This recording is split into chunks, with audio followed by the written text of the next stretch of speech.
Olá a todos, aqui é a professora Shirley.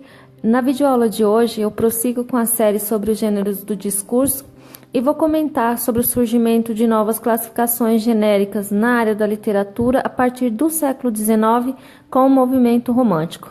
Vamos lá? Na videoaula anterior, eu comentei que os gregos propuseram a primeira classificação sobre os gêneros literários.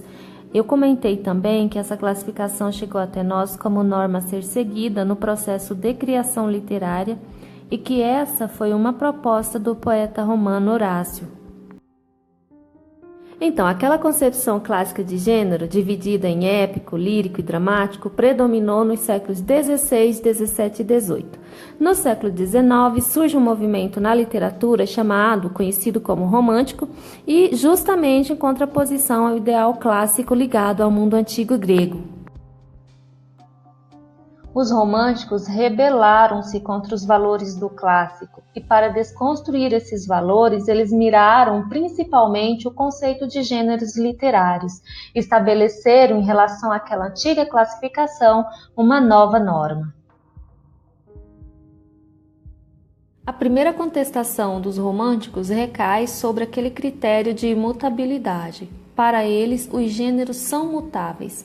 A tragédia grega, por exemplo, seria diferente da tragédia shakespeariana e a tragédia shakespeariana seria diferente da francesa.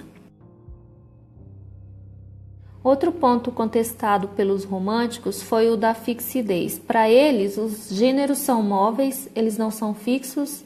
Há gêneros que desaparecem, que perdem a popularidade. Há também obras que são inclassificáveis porque elas não são puras. Os românticos também contestam aquela unidade de emoção.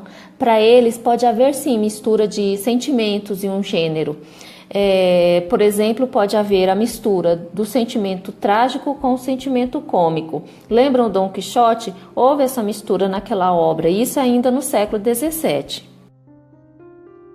Os românticos também contestam o critério da hierarquia artística segundo o qual havia gêneros nobres e gêneros plebeus.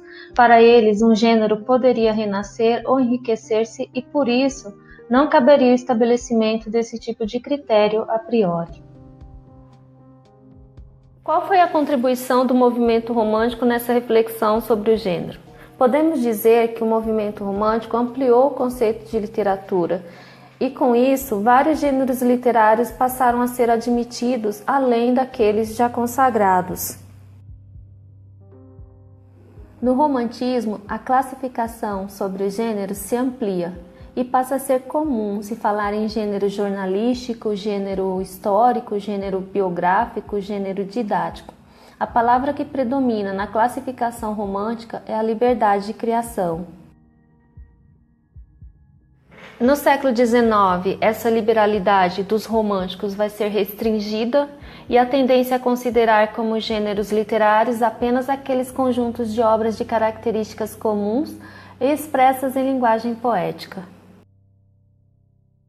Após a restrição à liberalidade dos românticos, aparecem na literatura as seguintes classificações: o gênero narrativo, como a epopeia, a ficção, a biografia, o gênero lírico, o gênero dramático e o gênero ensaístico, como o ensaio, a crônica, a carta, o sermão, as máximas.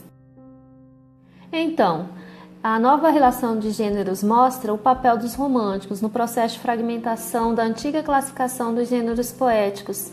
Com eles, modernas manifestações do fazer poético foram admitidas como literatura.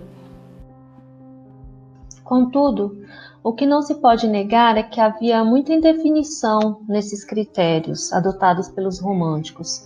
Por isso, a necessidade posterior de se colocar certa ordem nessa nova classificação. Turma, por hoje é só.